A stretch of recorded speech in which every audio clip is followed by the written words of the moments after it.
Here we are at the UCF Texas A&M game. First time covering the event for 9450. Now I'll switch it over so you can see the action. This pregame. Got about a minute left till the game officially starts.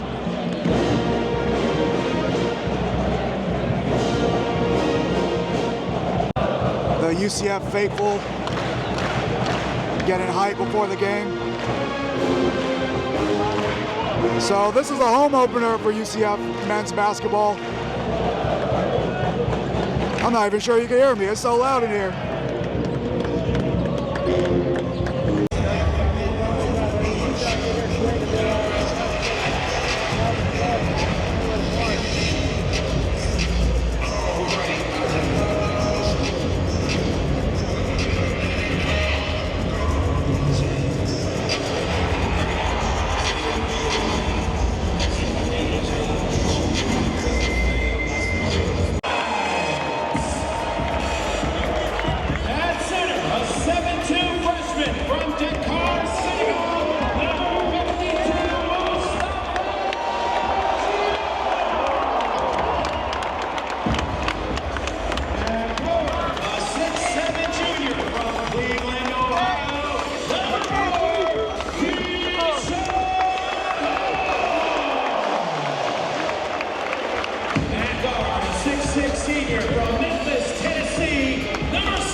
team foul. Fouls on number 52 is his second, 13th foul for the Knights.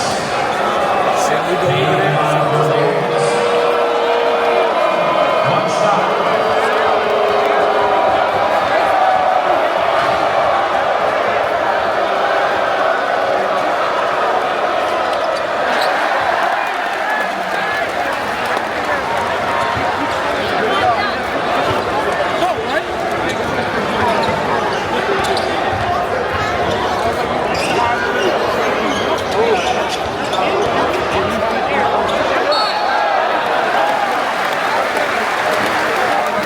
Texas A&M foul, 21 for Payne, his second, first team foul on the Aggies.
What's coaching and those timeouts would enable you to come back and win this game?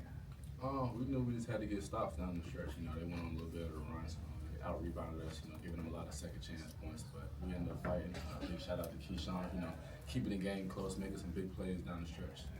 You guys had lost Keyshawn Hall, Mustafa Dion throughout the game, and you guys started off the game without Jalen Sellers and Mikey Williams.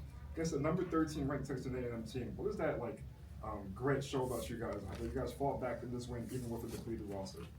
Honestly, it just shows the type of depth we have and the talent we have deep into our bench. You know, Jalen being out and Mustafa and Keyshawn going down. You know, other guys had to step up. You know, other guys been getting prepared, getting more reps in practice, and they came out and showed it today. Darius, you guys were down 8 with 4 minutes left, and then you went on to hold this team to 1 of 13 down the stretch. How is that a reflection of your defensive tenacity and the defensive culture you're building? I mean, it's everything that the coach preaches. You know, getting stops late down in the game. We really fought back. We were preaching in the huddle, you know, making sure we get stops, you know, making sure we limit them to 1 rebound or 1 offensive shot. And I think we did a better job of that late in the game. You guys struggled to score on the interior throughout much of the game. You had only 14 points in the paint, but you had the 2 big ones, the dunks from JJ and the dunk from Benny. What does it say about the offense that you guys were able to kind of find a way and have those guys make those big plays down the stretch? I could just say our spaces. We have a lot of great shooters, so you know we get downhill and we penetrate. A lot of guys step up, so easy kicks. We don't want to force nothing in the paint. So I feel like just with our spacing and a lot of shooters, that is the reason why we had a lot of outside shots. But you know, those guys, JJ kept crashing, so eventually, you know what I'm saying, with taking good shots, you were able to get offensive rebounds, so when we kept doing that, and JJ ended up getting one down the stretch that was a big time play. You guys dealt with a lot of perimeter struggles and empty offensive possessions. What was the message in the huddle to try and work through that and find success later on? Well, you know, we had different guys in who haven't been, you know, playing together in practice as much. So, you know, we just had to get some more chemistry going, keep the ball moving. At the time, we went to a small lineup there with Benny as our 5-man. So we knew we had a chance to really get up and down the floor. You know, they had a big fella who was 6'9", but not as agile and mobile as Benny. So we knew we had to limit them to one shot on offense, and then we could take off and run like we want to. Jordan, you're from the state of Texas. What's it mean to get a win over a team like A&M? It feels great, you know, just, I know some of those guys, I played one of those guys last year on Texas A&M, he was on SMU, so I took that a little personal, you know, just being from Texas, knowing those guys, and having some friendship with them, it's a good win.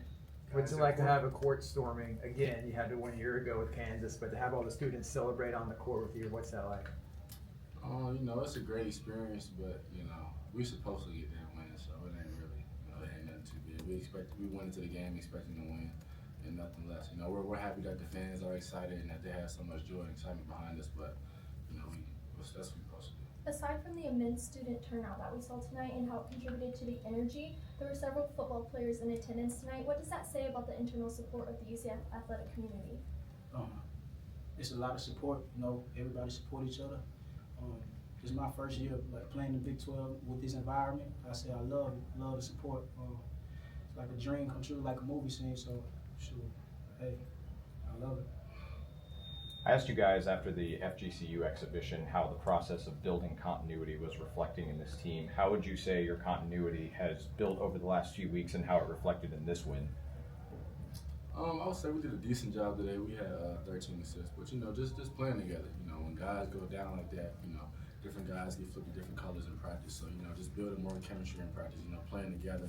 We have a lot of talent and we have a lot of size and agility. So, you know, it's not a one-man show here.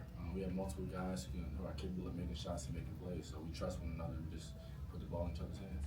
This is the first time a lot of guys have seen J.J. Taylor play. He didn't play much at Memphis last year. What do you guys like about his contributions, particularly at the end of the game? I mean, J.J., he made a lot of great plays down the stretch, defensively and offensively. He had a great offensive rebound. You know, I think to put us up 1, which was a huge play down the stretch. You know, as leaders and the older guys on the team, we've been pushing J.J., you know, to get more out of him, and he's been doing a great job of that. He came out and showcased his abilities tonight, and that's only half of it. I know you guys feel like you're supposed to win games like this, but you guys are flying under the radar. I mean, A&M was a team that was ranked number 13. I know for the season opener to win a game like this, what does it say about this UCF team? This is a statement game. You know, moving forward, we want to, you know, people underestimate us, but, you know, moving forward, we're going to have to make people respect us.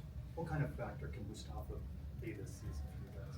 Mustafa can be a big factor. You know, he's long, he has a lot of length, he's 7'2", and he's very skilled offensively. You know, he's getting a lot better defensively, you know, altering guys' shots and with his rebounding. So, you know, we trust him, and with the offense that we play, he can be very helpful.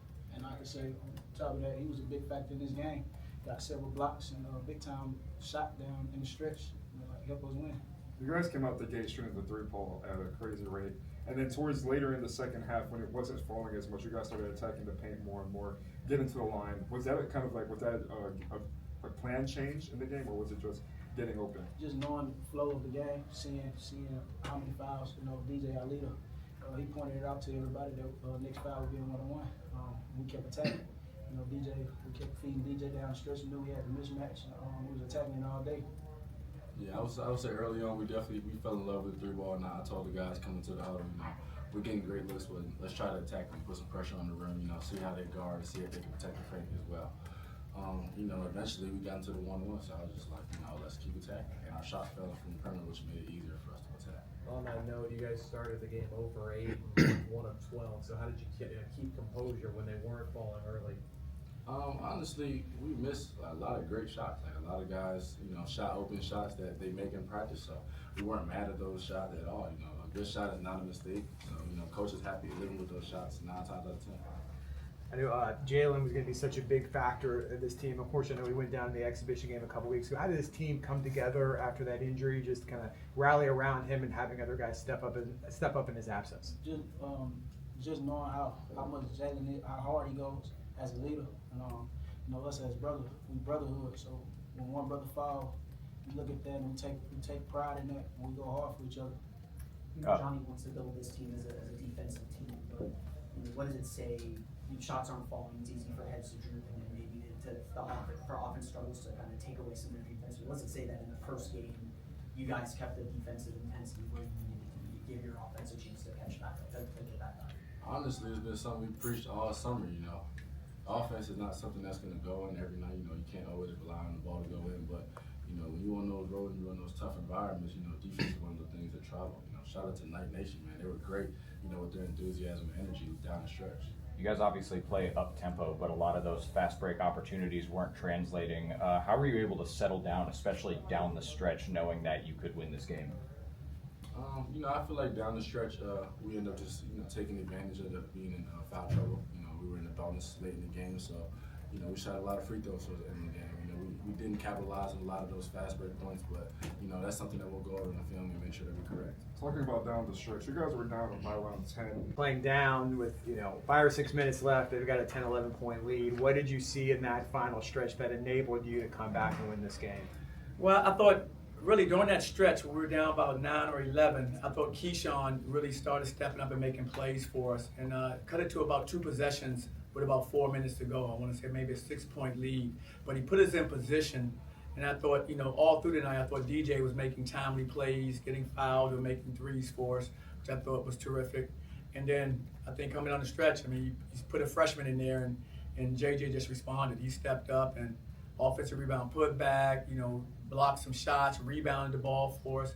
And I felt he kind of was all over the place, making plays down the stretch. And you need guys to do that because, you're not going to win with 1 or 2 players. You need guys, able to step up and make plays to help your team. And I thought he did a really good job of that, and I was really proud of him as a freshman. Coach, we've talked about the character of this team. You guys don't have Jalen Sellers going into this game. You lose Mustafa to foul trouble. You lose Keyshawn to foul trouble. You guys are down 10 with 5 minutes left. But the guys still rally and come back to win this game. What does that say about the character? And I think they have a lot of character. When we worked out this summer and this fall, the thing I saw was guys that love to compete and guys that love to win. When we're playing against each other in practice, it's very competitive. And that's how you get better, guys competing against one another, with the type of effort that they're giving. So when they played tonight and we were in that situation, they have been in some of those situations before, although it was practice, they had been in situations like that.